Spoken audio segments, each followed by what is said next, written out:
What does it mean to share a demand with your PDA child or teen?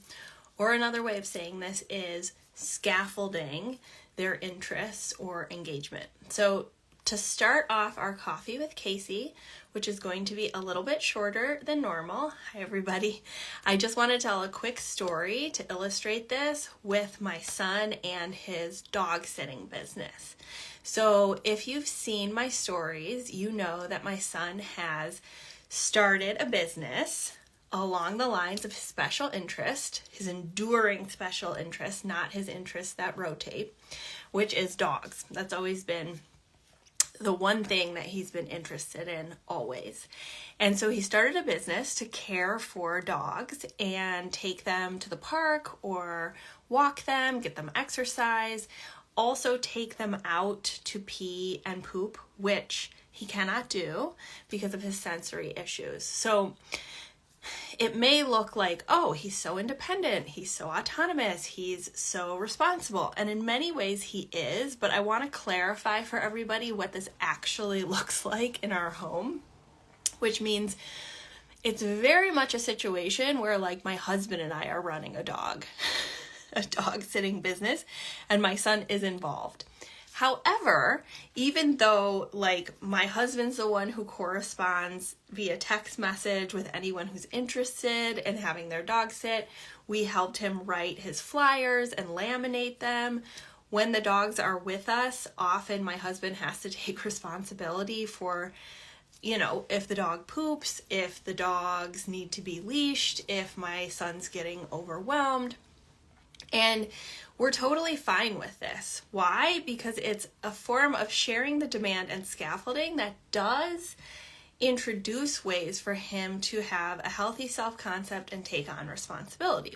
So, for example, one of the things that my son does do is when he has the dogs, he will walk with my husband or sometimes go in the car if he's feeling like walking is too much, and they'll go to the dog park 3 blocks away and he'll run around with the dogs, right? This might not seem like that big of a deal, but if there have been times where your PDA child or teen would not leave the couch, a particular room, or leave the house, this is an enormous deal, right? From the outside looking in, it might be like, well, of course he goes and runs around with the dogs because it's his business. But for our family, there was a time when he was in burnout where he wouldn't leave the house. He wouldn't go to a different room without me there, right? I couldn't go to the bathroom. So he is taking on that responsibility. He also is earning money from it. And so he now has cash that he can spend on novelty, dopamine, and things he wants when his special interests change, right? So like he's bought himself 3 different pairs of football gloves. That's his other special interest right now that's rotating. He also attempted for the first time to help my husband pick up poop in the backyard. This is like a year and a half into having our own dog. And so, people often think, oh, he has a service dog, so he's so responsible and he does all the caretaking, etc. But that's not actually how it works in a family with a PDA kid. So this weekend, we had a situation where the demand fell very highly on me because my husband needed to take a shower and go to the bathroom, which again, if you're a neurotypical family, that does not seem like that big of a deal. However, we were caring for 2 dogs, plus our own dog, plus my 4-year-old, plus my PDA kid, and it was raining. And so, there's just too many sentient beings that I'm in charge of. 5 sentient beings, and the dogs are running around and they have so much energy because the owners have given them to us to get the energy out. That's what they're paying for on a Sunday. And we took in the basement in our sensory room, where there's like padded floors and there's hammock swings and there's all the things. But the dogs were just so rambunctious, and my 4-year-old and my PDA son got super overwhelmed and needed to take a break. And I was like, oh my gosh, these dogs. So I just was in my bathrobe, didn't have socks on, didn't have shoes on. I put on a raincoat, grabbed these 2 dogs' leashes, and, put my boots on and just like stomped out into my yard and then took them to the park in the rain and just let the dogs go crazy. And I just want to share that like ridiculous notion that like my son's running a dog business, but actually I'm out there like stomping around in my bathrobe and making the neighbors be like, who is this random person? I want to share that because it's like, if we can hold it with lightness and have some humor about it, I think there's many situations in our lives as PDA parents where it's like we are scaffolding or sharing in a demand or even doing something for our kid, and it is facilitating their learning, but it feels like you're just doing it for them. So it's an invitation to step back and view like what parts of it they are actually learning. So that is my little anecdote to start the live. I'm happy to see you guys. So it's coffee with Casey or whatever beverage you want. Yes, so I see someone's first question, which is, get my specs? Yes, you can absolutely watch this later. I always put it up on my tiles. And when I do like more of a teaching live, I create a podcast from it. So hello, everybody. I'm going to be here for 10 minutes. If you guys have questions, whatever you want to ask. And if you don't have questions, I'm going to jump off because I have a yoga class that I'm going to go to. But I'll give you guys a moment. Okay, so Familia Zocco Lide Castro. Looks like an Italian name. 15 dogs, 2 cats, 18 chickens, 1 horse, 4 Aspies PDA in the house. Am I overwhelmed? Yes, sounds like you are. But lots of good animal energy, it sounds like. I mean, one pattern I've noticed with PDA kids and teens and adults is that there's like a very special connection with animals and animal energy. Okay, so I have a question. Hi, Casey. How do you manage birthdays at yours with your PDA child? Yeah, so I think that's kind of a broad question, but I'd say like the first thing I do is remember like it's gonna suck as a parent. Like, you know, so often we have these fond memories or even societally conditioned expectations around holidays, events, social gatherings where it's like, oh, it's going to be Christmas or Halloween or a birthday and it has to be this wonderful thing and we have to enjoy it. And I really view those events as like, it's gonna be stressful, right? Especially because excitement for a PDA child, teen, adult can register in the body as an internal loss of autonomy and equality. So it's like the PDA child is feeling this intense excitement and it's a loss of autonomy around that feeling and an internal demand, and it registers as a threat. So birthdays are dysregulating.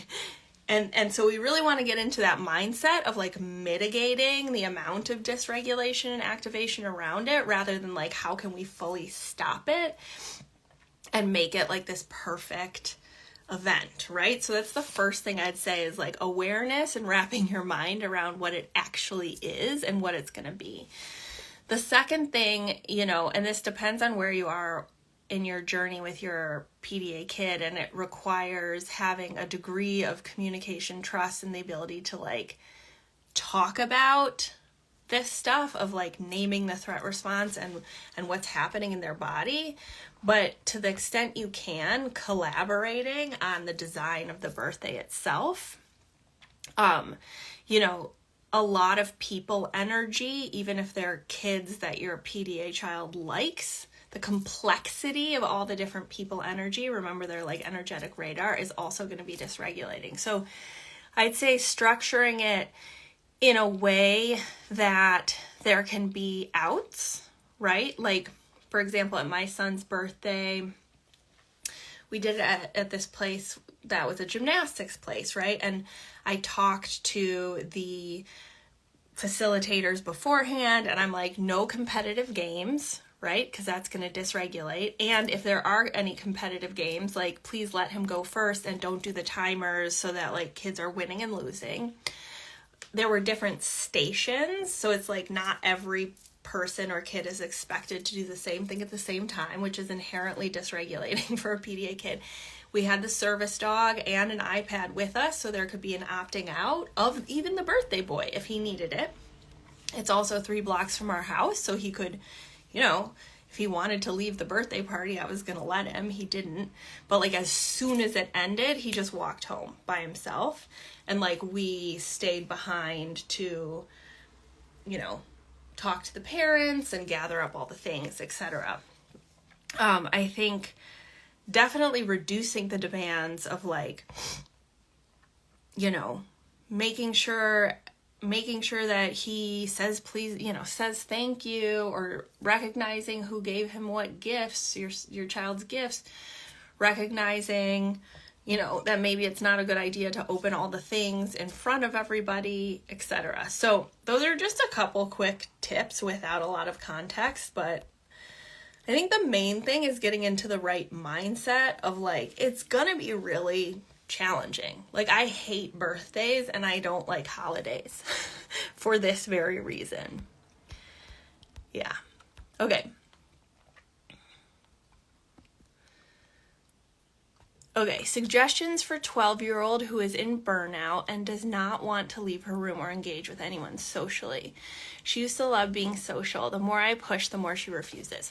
Yeah, so let's just talk about like what burnout is. And often with that age, I don't know your situation, Brooke, but often like if a 12-year-old is reaching burnout for the first time and you're coming to PDA for the first time, it often indicates that your child had a more internalized threat response because you would have seen it more explicitly when they were younger. And often like a pattern I see with my coaching practice and the work I do with families is that parents who come to me when their kids are like 11 to 18, often those kids had a more internalized threat response. And that can be true even if the child is extroverted, which it sounds like your 12-year-old daughter is.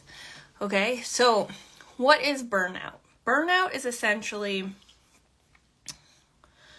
a child or teen whose nervous system has consistently activated so many times due to perceived on a subconscious level threats to the nervous system based on like perceived losses of autonomy and equality. And remember, this can happen even if it seems like they're having a good time, right? Like even if they're doing an activity they like for example, she likes ballet, she likes gymnastics, she likes being with friends, right?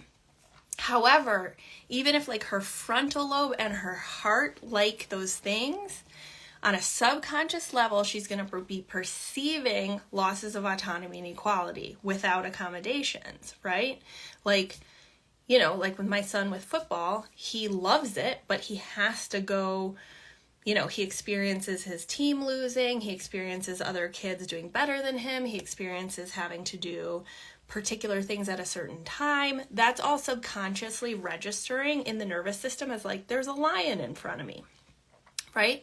So if your child was in school, your tween or teen was in school and social, and you didn't know that she was PDA, you're going to have this accumulation in her system that will get to the point where she's consistently past her threshold, right? Past her threshold of tolerance. And we all have a threshold of tolerance as humans for consistently experiencing nervous system activation before we're at risk of shutdown, right?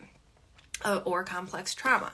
And so when a child consistently goes past their threshold of tolerance and is experiencing life past that threshold, what you're gonna see is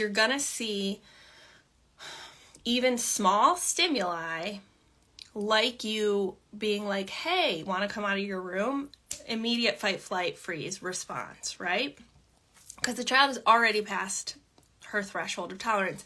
And you're going to see difficulty accessing one or more basic needs. Okay, and so I don't know your situation, but I often with teens, what you see is, especially for females, restricted eating, right? Control coalescing around food, and or non-24-hour sleep cycles, difficulty sleeping. That's just guess, right? I don't know your situation, Brooke. Okay, so a child in burnout can't have a lot of stimuli that's going to be perceived as a loss of autonomy or equality. And you even energetically wanting to get her out of her room and for her to engage is going to be perceived as that threat, right? So the hardest thing for us as parents, and I totally empathize with this so much, is to let go in the moment where we feel like we need to be doing the most because we're super worried about our kid. We're super worried that they're not coming out of their room, that they can't attend school, that they're restricting their eating, whatever it is. But the more you can focus on just being present without attachment to how she responds to it, the better, right? And I want you to think of this as like a touching bottom, right? Where it's like, often we reach this point where we've done everything we can do and we have to let go, but it's in the letting go that our energy shifts and they start to perceive autonomy just energetically, right? And that's when we can start to climb out of the situation. But there's a letting go that has to happen, a letting go of doing and movement into being and acceptance of where you are right now. So that's what I would recommend. Okay, guys, I have a yoga class and I have to leave in 9 minutes. So I'm just going to answer one more question. Oh, sorry. Josa Hall. Yeah, when my eldest autistic, my youngest PDA really struggles. Okay, I didn't understand the question, but we'll save that for another time. Yeah, hello. How do you manage departure of a parent that wasn't planned? My husband, dad of children, has to leave for work because of 2 weeks, and it's unexpected because he's a forest firefighter. Oh man, you must be feeling a lot of anxiety and stress. I hope you're doing okay, and thank you to your husband for his service, and thank you for supporting him in that. I think one of the things, I'm just off the top of my head thinking of two things, and I feel like today's Coffee with Casey is turning a lot more into mindset than practical tools, but that's okay. So first, I would say often our tendency and what the child development and parenting specialists say is you want to prepare them as much as possible and maybe even make a little timeline and this is what's going to happen at this time to assuage or alleviate anxiety, right? But actually for a PDA child, this can be super, super dysregulating. And I've made this mistake myself when we moved from Washington, D.C. to the place we live in, Michigan now, where I created a whole calendar with visuals of we're marking off the days and this is what's going to happen and this is what the house looks like and blah, blah, blah.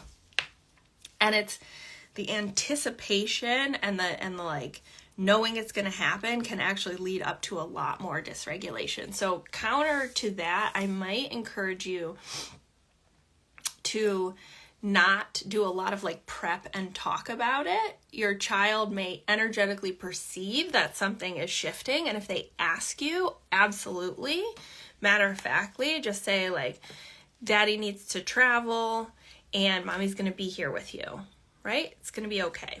And give snippets of information in a declarative way, right? And then if they want to ask more questions, they will, and you can respond to those in reducing the complexity, right? One sentence at a time. And I think for you, just to the extent you can, another thing that's coming up for me is emotional concordance, right? A lot of PDA kids in individuals can perceive a non-concordance or disconcordance between our energy and our internal experience and what we say. So like, you're probably going to be anxious and nervous while your husband is gone. And I don't want you to feel like you need to like suppress or try and hide that, but rather like when your children are gone and they're perceiving, or sorry, your husband's gone and your PDA child is perceiving like, Mama, what's wrong? Mama, what's going on? You can say like, I'm nervous because Daddy's gone, or, you know, Mama is feeling a little sad, right? And allowing it to be concordant, so there's not that additional threat of like, everything is fine on the surface, but the energetic frequency is not matching that, which can be perceived as a threat for your kid as well. Okay, so that's what I will say. Lots of good questions today. I'm going to jump off because I want to get to my own self-care. And I'm so happy to see you guys. I'll be here next week for a little bit longer than today, but I hope you guys have a good Tuesday. All right, bye.